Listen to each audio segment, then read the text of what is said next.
আসসালামু আলাইকুম ওরহমতুল্লাহি ওবারাকাতুহ। আজকে জুমার নামাজ পড়ে আসলাম, আলহামদুলিল্লাহ। অবশ্যই মুসলিম যে সে প্রত্যেককেই জুমার নামাজ পড়ে আসছেন। তো অনেকেই দেখি নামাজে দাঁড়ায়, এক একজনের মাঝে একজন লোক দাঁড়াতে পারে, এতটুকু জায়গা ফাঁকা রাখে। আসলে এখানে উচিত হলো পায়ে পায়ে মিলায় দাঁড়ানো, যাতে ফাঁকা না থাকে।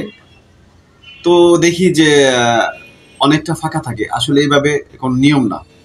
আর মসজিদ যেটা আপনার সামনে পড়বে আপনি ওইটাতে নামাজ পড়বেন, ওটা হোক যে কোনো মসজিদ। কিছু কিছু মসজিদ আছে যে হানাফি মসজিদ, আহলে হাদিস মসজিদ, তারপরে ওয়াহাবি মসজিদ, ভ্যারাইটিস ধরনের মসজিদ।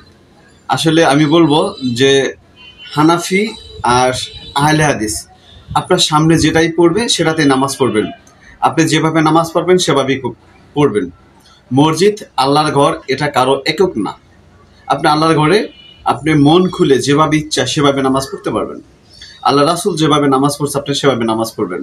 আল্লাহ রাসুল তো আমাদের মাঝে নাই। আল্লাহ রাসুল সাল্লাল্লাহু আলাইহি সাল্লামের হাদিস আছে, সেটা দেখে যেভাবে নামাজ পড়ছেন আল্লাহ রাসুল, আপনি সেভাবে নামাজ পড়বেন। যদি সেটা আপনি কোনো হাদিস না বুঝেন, মসজিদের ইমাম সাহেবকে জিজ্ঞেস করবেন যে আমি হুজুর এভাবে নামাজ পড়ি, আমার নামাজটা ঠিক আছে কিনা, আল্লাহ রাসুলের তরিকা অনুযায়ী হয় কিনা।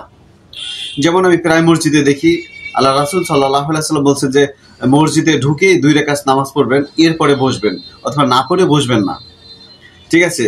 এখন অনেক মসজিদই দেখি যে লাল বাতি জ্বালানো থাকে যে আপনার নামাজ পড়বেন না, বসে পড়েন, হুজুরের খুতবা শোনেন, পরে আপনার নামাজ পড়বেন। কিন্তু এখানে উচিত হলো আগে আপনি মসজিদে ঢুকিয়ে 2 রাকাত নামাজ পড়বেন, এরপরে আপনার যেখানে বসার জায়গা পাবেন সেখানে বসবেন এবং আপনার হুজুরের খুতবা শুনবেন। এবং আমি দেখি যে এক হুজুরের কাছে জিজ্ঞেস করছিলাম যে হুজুর খুতবা মানে কি? খুতবা মানে আলোচনা। তো আলোচনা প্রথমে দেখা যায় যে কিছু বাংলা আলোচনা দেয়, আলহামদুলিল্লাহ আমরা যেহেতু বাংলাদেশি মানুষ আমরা সেটা বুঝি। এরপরে যে আরবিতে খুতবা দেয় আবার আজান দেওয়ার পরে, বা সেইটা আমরা বুঝি না। তো আমি হুজুরদের কাছে রিকোয়েস্ট করব যে আপনারা যেই খুতবাটা আরবিতে পড়েন সেটাও আমাদেরকে একটু আরবি পড়লেন, আবার ওটা বাংলা অর্থটা আমাদেরকে বলে দিলেন, আবার একটু আরবি পড়লেন, আবার অর্থটা পড়ে আমাদেরকে বলে দিলেন। তাহলে আমরা বুঝবো। আমরা প্রথম অংশের যে হুজুর খুতবাটা দিচ্ছেন সেটা আমরা বুঝি, কিন্তু পরে যেটা আরবিতে দিচ্ছে সেটা আমরা বুঝি না।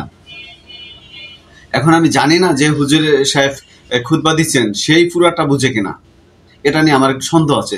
তো হুজুর আপনিও বলবো যে বাংলাদেশের যে হুজুরগুলো আছেন আপনারা বোঝেন তো আলহামদুলিল্লাহ, আর যারা না বোঝেন তারা আর একটু বোঝার চেষ্টা করবেন। এলো 2।